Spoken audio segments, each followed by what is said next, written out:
Hello everybody, this is Katje. Welcome to my YouTube channel.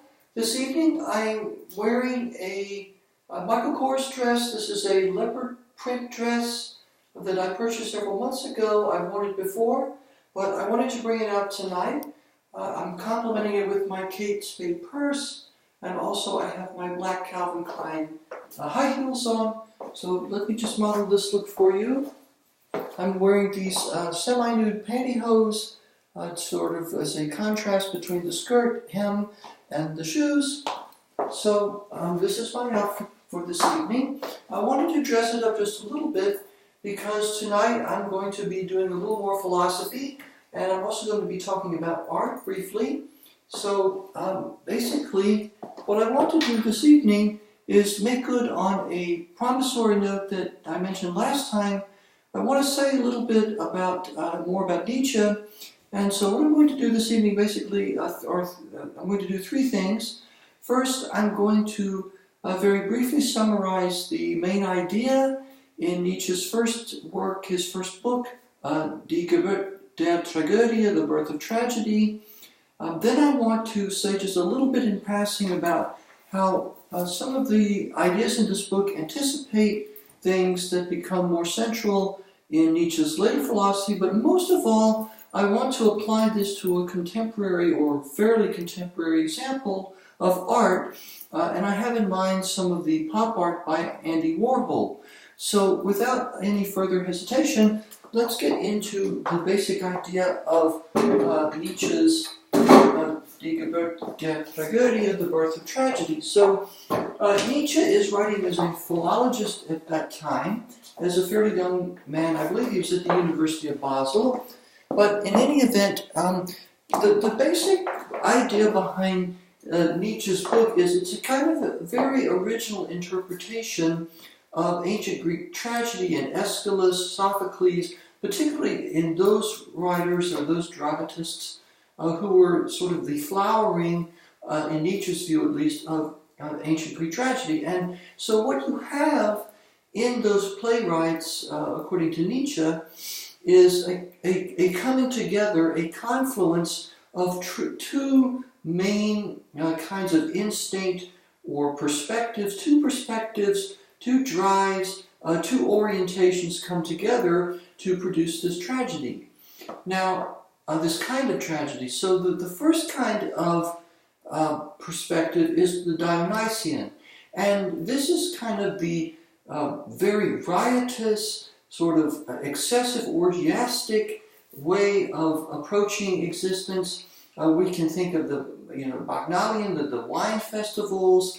We can think of orgies and all kinds of things. The dithyrambs, these kind of frenzied dances that the devotees of Dionysius would perform, and this was very much part of their sort of mystery religion.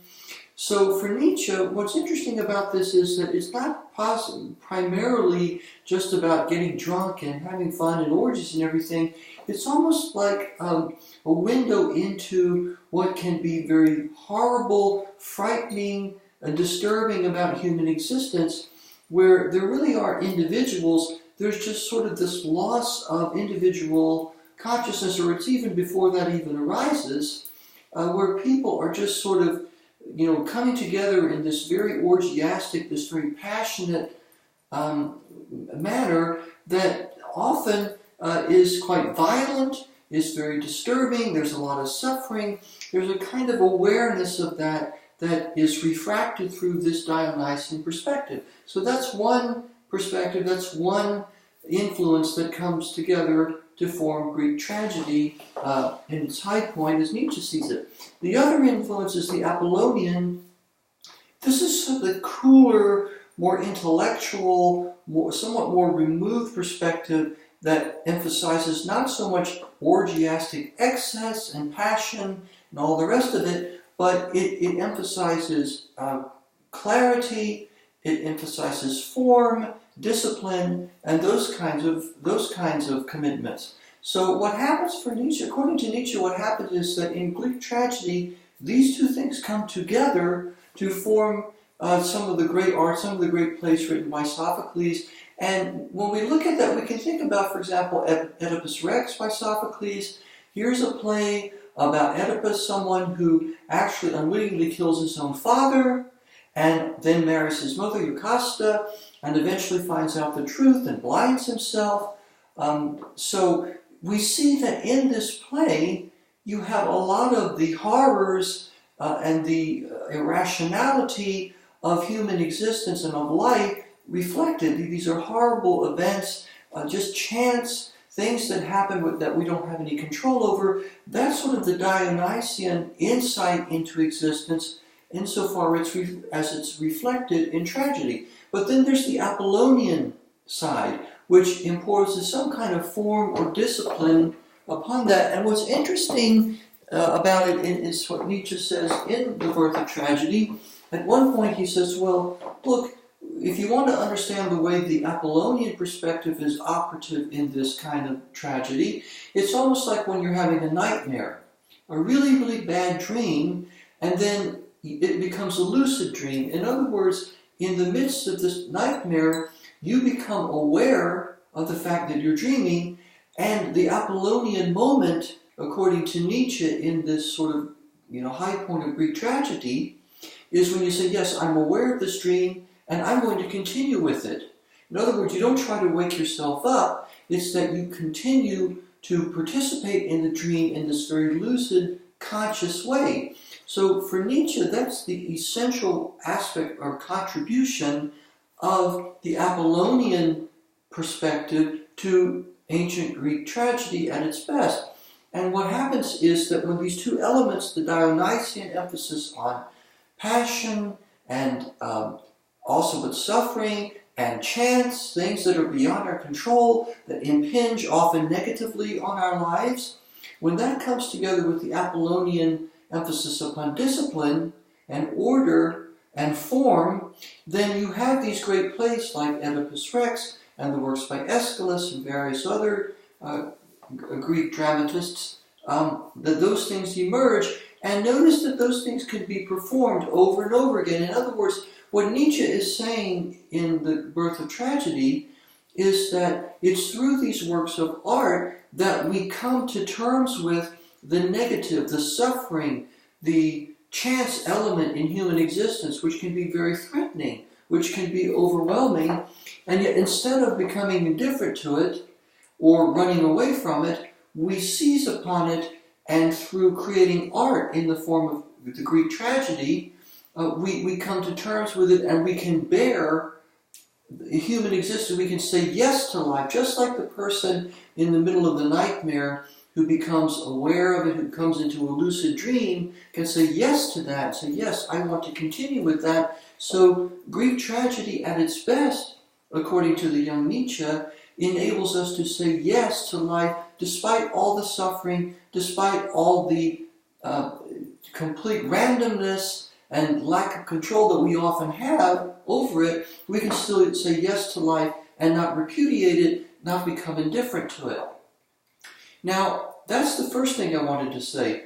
Secondly, and very briefly, I think we can see here where Nietzsche is already planting the seeds for his later doctrines of both the ewige Wiederholung, the eternal return or the eternal recurrence, and der Wille zur Macht, the will to power. Because notice that the Greek tragedy, first of all, there's this emphasis upon repetition. A tragedy is something that can be performed over and over again. It can bring the audience, the Zuschauer, the audience, into communion with this aspect of life that's very violent, that's very random and unpredictable, and you give it form and order and repeat that in such a way that people can continue to affirm life despite all of the negative aspects of it, and that can be repeated indefinitely. So here we already begin to see that Nietzsche is at least playing on some level with this idea of repetition, of the indefinite recurrence, or something that can be repeated indefinitely. I think that we can already see that beginning to emerge. And also, this Dionysian insight into the sort of complete randomness, overwhelming power of life, which can be for good or for evil, or can be beyond good and evil, as Nietzsche will go on to say in his later work. This is already an initial approximation, or at least an anticipation of Vorahnung in German, of the will to power, where at the very heart of reality, Nietzsche thinks, is this kind of will, this powerful instinct which he identifies with life, that has these positive and negative aspects to it. And so here, Nietzsche, especially the young Nietzsche, is very much influenced by Arthur Schopenhauer, who also thinks that the will is at the center of reality, is sort of the thing in itself.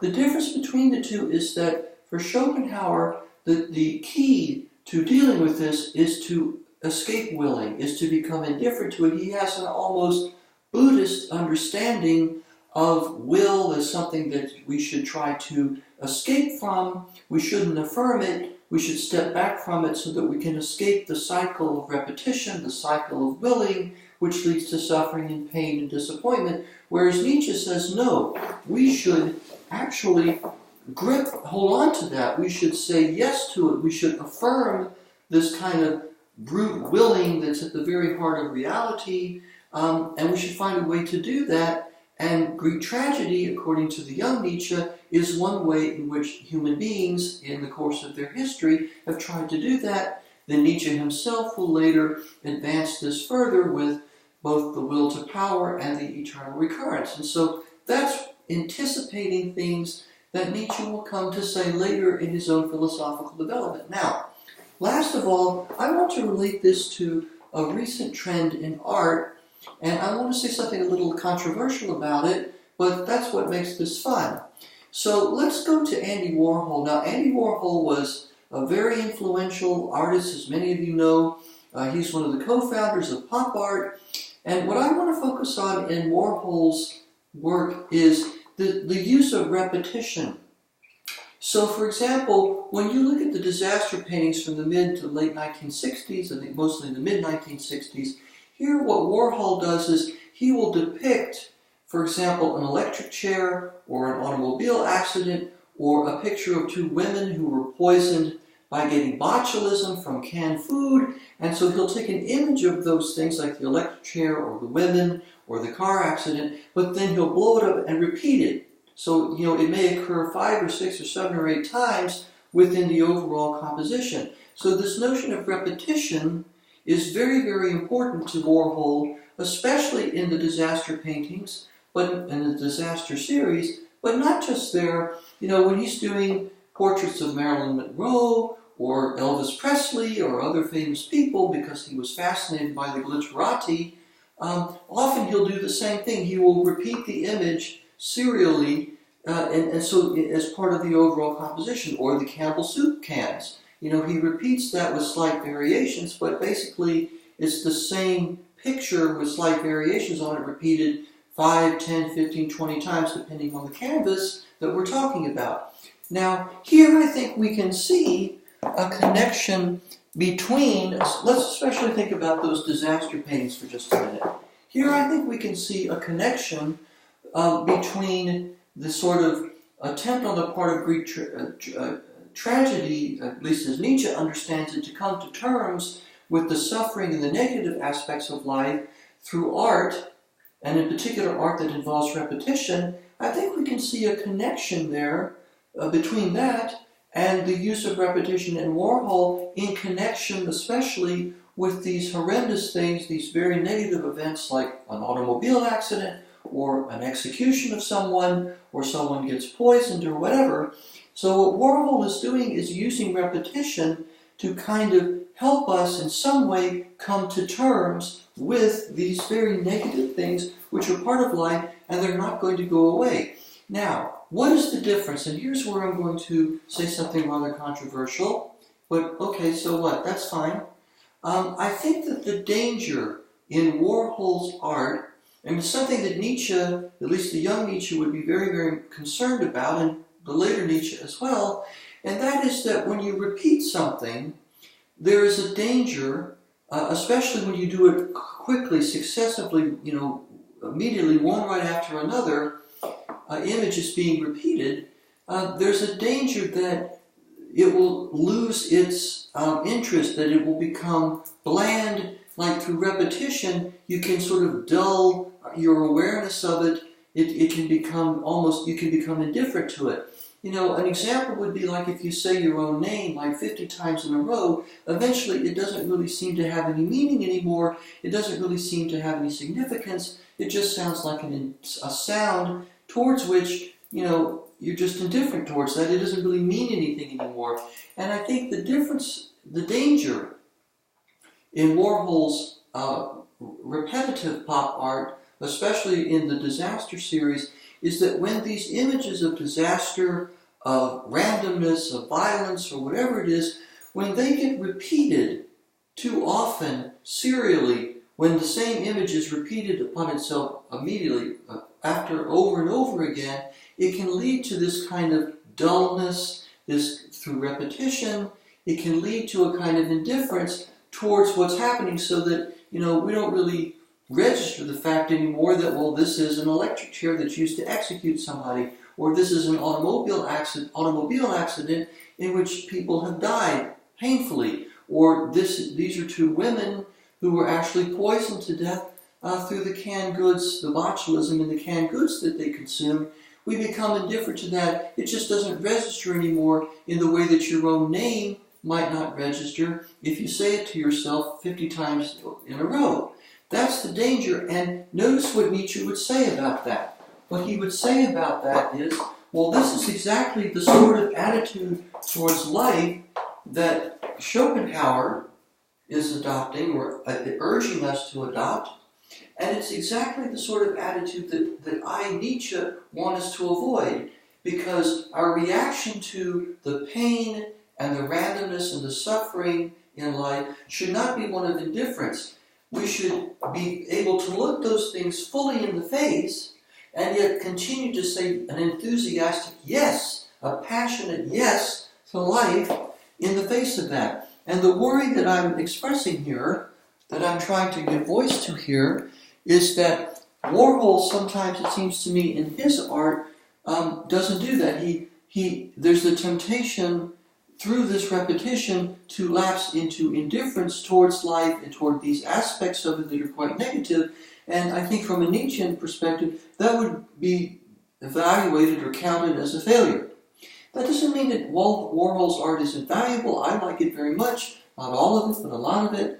But it does mean that this is a legitimate concern that somebody might have when they're thinking about this critically, especially when they're seeing the Nietzschean influence and then following the argument through to see whether Warhol's art succeeds on those terms. Maybe it doesn't, maybe that's not a bad thing, but it's an interesting thing. I think it's a potentially interesting theme for discussion.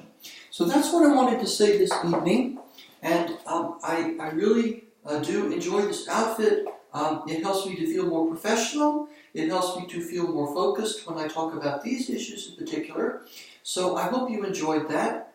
And so next time, I don't know exactly what I will be discussing next time, but hopefully I'll have some more potentially interesting content for you. So until then, let me just take one more turn in this so that you can see the full look. Here are the shoes again. Here's the Kate Spade purse. Here's the dress.